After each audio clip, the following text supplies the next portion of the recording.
Welcome back to our channel दोस्तों। चलिए, तो आज हम लोग जो है इसको मैं मिटा देता हूँ पहले। एक सेकेंड। आज हम लोग लगाने वाले ये परमार सर का जो क्विज आता है ना, उस क्विज को हम लोग लगाने वाले हैं। परमार परमार सर का जो जीके जीएस का क्विज आज हम लोग अटेम्प्ट करने वाले हैं। जीके जीएस का ये आपके लिए बेनिफिशियल है। ठीक है, मैं आपको दिखाता हूँ, बताता हूँ कैसे क्या कैसे होगा ये भाई। सही से नहीं। एक सेकंड, मैं थोड़ा देखता हूँ इसको, ये मोटा कैसे किया जाता है इसको टच विथ, क्योंकि बहुत ज्यादा पतला है ये। यहाँ से मोटा होगा ना, अब सही है।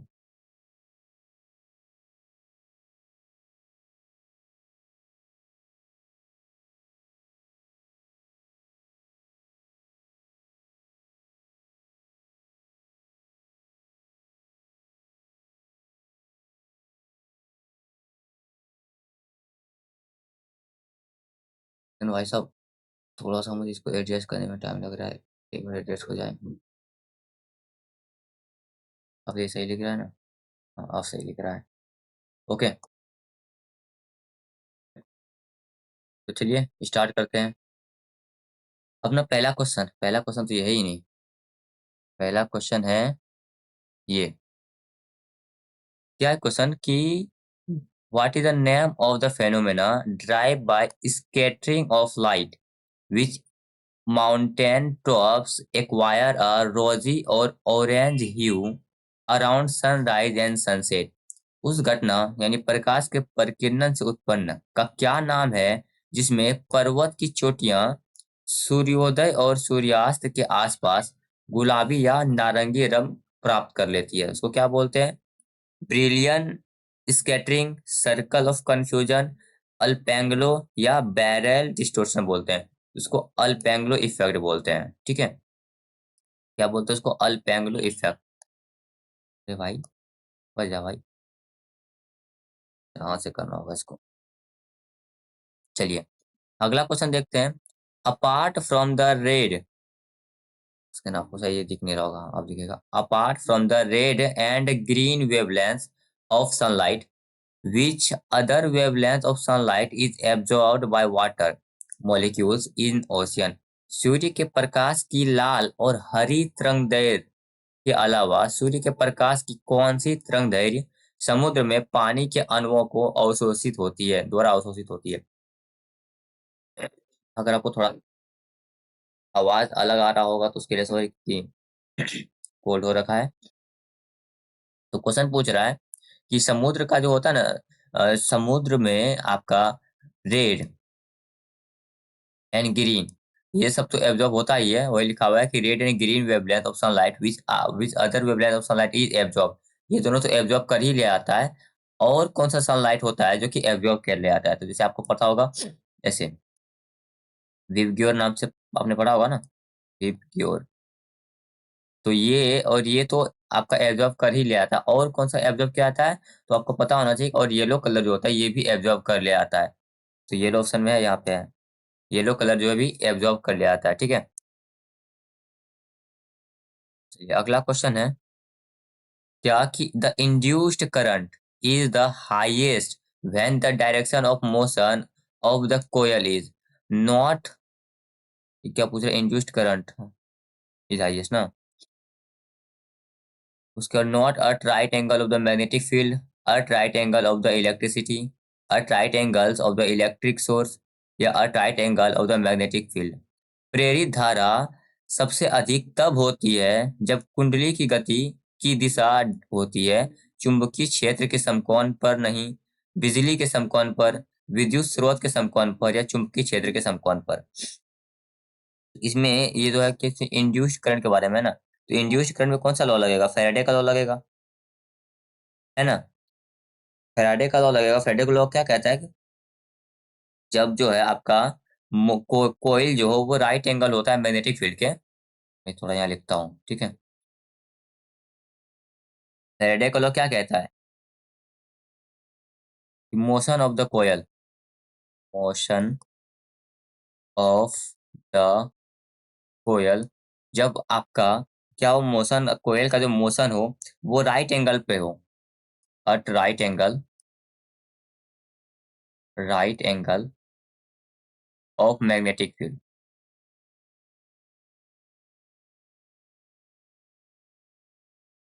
मतलब कोयल का जो मोशन होना चाहिए वो राइट एंगल पर होना चाहिए मैग्नेटिक फील्ड के। तो इसका आंसर कहाँ है? मैग्नेटिक फील्ड वाला, right angle of the magnetic field, यानी कि आंसर नंबर डी हो जाएगा। तो ये वाला इसका सही होगा। चलिए, विच of the following statement correct regarding fuse, ये तो आराम से कर लेंगे, ये तो इजी क्वेश्चन है। क्या है कि विच of the following statement is correct regarding fuse, fuse wire से संबंधित कौन सा स्टेटमेंट सही है? इट हैज लो, फ्यूज में क्या होता है देखो, फ्यूज वायर का अगर बात करेंगे फ्यूज में, तो क्या होता है इसका मेल्टिंग पॉइंट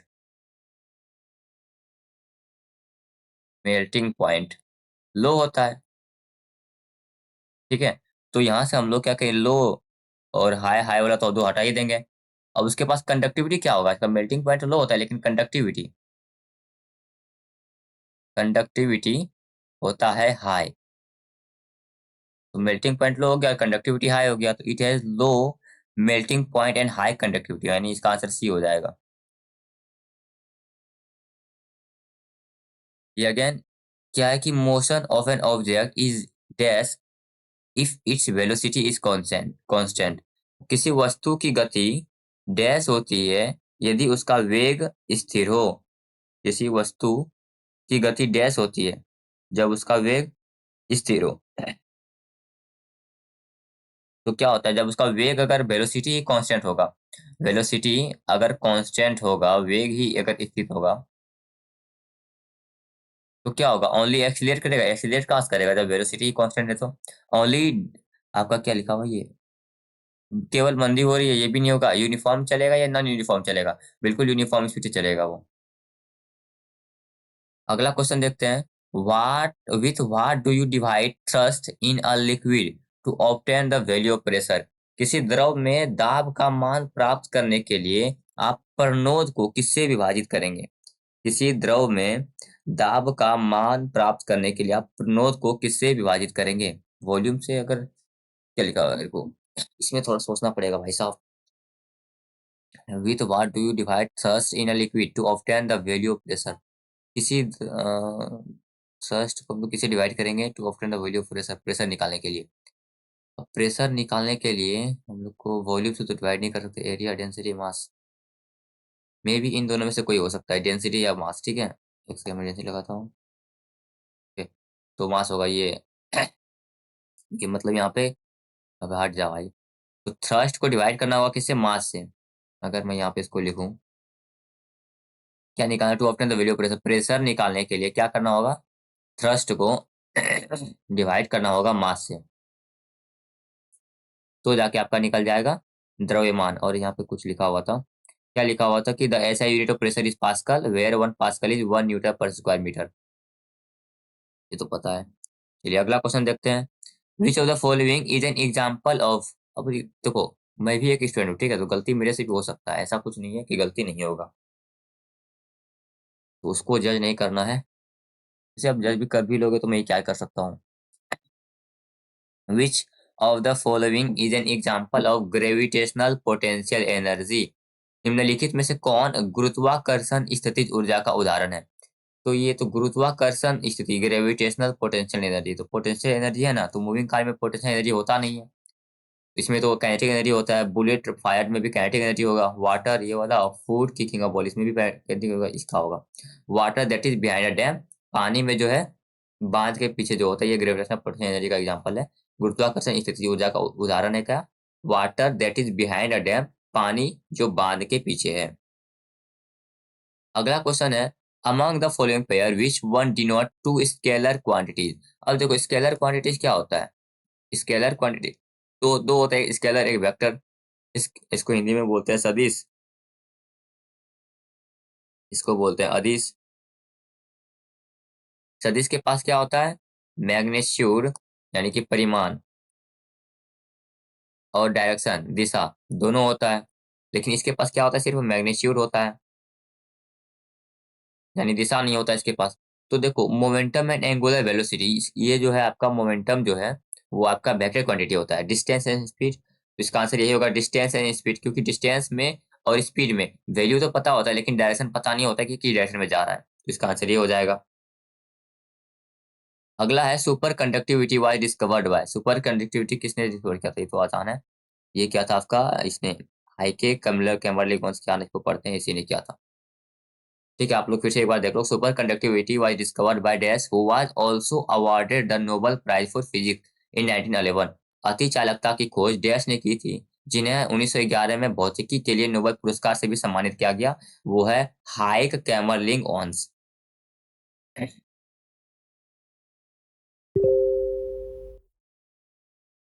अगला है मैच करना है, ये तो क्या, इलेक्ट्रिक करंट और ऐसा यूनिट है ना। तो देखो इलेक्ट्रिक करंट, और इतना क्या लिखूंगा, करंट लिखता हूँ, ठीक है। करंट का क्या होगा आपका, एम्पेयर होता है, इतना हम लोग को पता है। और करंट का एम्पेयर यानी कि एक का डी होना चाहिए, तो एक का ए बी सी, एक क्या, एक ही है, हो गया। तो एक का डी हो गया। पोटेंशियल डिफरेंस, पोटेंशियल डिफरेंस का क्या होगा, दो का सी यानी वोल्ट, पोटेंशियल डिफरेंस का वोल्ट हो गया। कैपेसिटेंस का क्या हुआ, कैपेसिटेंस का आपका फैराडे, थ्री का भी है, ठीक है। और इंडक्टेंस का आपका बस क्या बन गया, हेनरी। ये आपका ऐसा यूनिट हो गया। चलिए अगला क्वेश्चन देखते हैं। अगला है what is the name of the thermionic electron tube use to oscillate and amplify microwave frequency signal. Microwave आवृत्ति संकेतों को दोलन और प्रवर्धित करने के लिए उपयोग में की जाने वाली थर्मिओनिक इलेक्ट्रॉन ट्यूब का नाम क्या है? आपका ऑप्शन है न्यूट्रिनो बीम टेट्रॉड्स, क्लिस्ट्रॉन या थायरेट्रॉन। तो इसका आंसर क्या होगा, इसका आंसर क्लिस्ट्रॉन होगा। What is the name of the thermionic electron, इसका क्लिस्ट्रॉन बोलते हैं। Use to oscillate and amplify a microwave frequency signal. Klystron का यूज क्यों करते हैं, use to oscillate and amplify microwave frequency signal, ये आपको ध्यान रखना है। एक्सप्लेनेशन भी दिया हुआ है, इसको भी देख लेते हैं कि a beam tetrod is a type of electron tube, specifically a type of vacuum tube used for amplifying electric signals। Beam tetrode का क्यों यूज करते हैं, एम्पलीफाई करने के लिए इलेक्ट्रिक सिग्नल का। बीम टेट्रोड का यूज करते हैं हम लोग इलेक्ट्रिक सिग्नल को एम्पलीफाई करने के लिए। और न्यूट्रिनो इज अ सब atomic particle that is electrically neutral and has very small mass. Neutrino क्या है, एक सब एटॉमिक पार्ट है, सब एटॉमिक पार्टिकल है जो कि इलेक्ट्रिकली न्यूट्रल होता है। न्यूट्रिनो क्या होता है, न्यूट्रल होता है, और इसका मास जो होता है बहुत कम होता है। चलिए अगला क्वेश्चन है विच equation was verified bye American scientist Nichols and हल इन 1903 by measuring the radiation pressure of visible light. 1903 में दृश्य प्रकाश के विकिरण दबाव को मापकर अमेरिकी वैज्ञानिकों निकोल्स और हल ने किस समीकरण को सत्यापित किया था? तो ये था आपका P बराबर यू बाई सी, यहाँ पे है P बराबर U by C. The difference in temperature between two bodies is 30 degree centigrade. What is the difference in Fahrenheit? बोल रहा है difference in two body temperature is 30 degree, तो फॉरेनहाइट में डिफरेंस क्या होगा?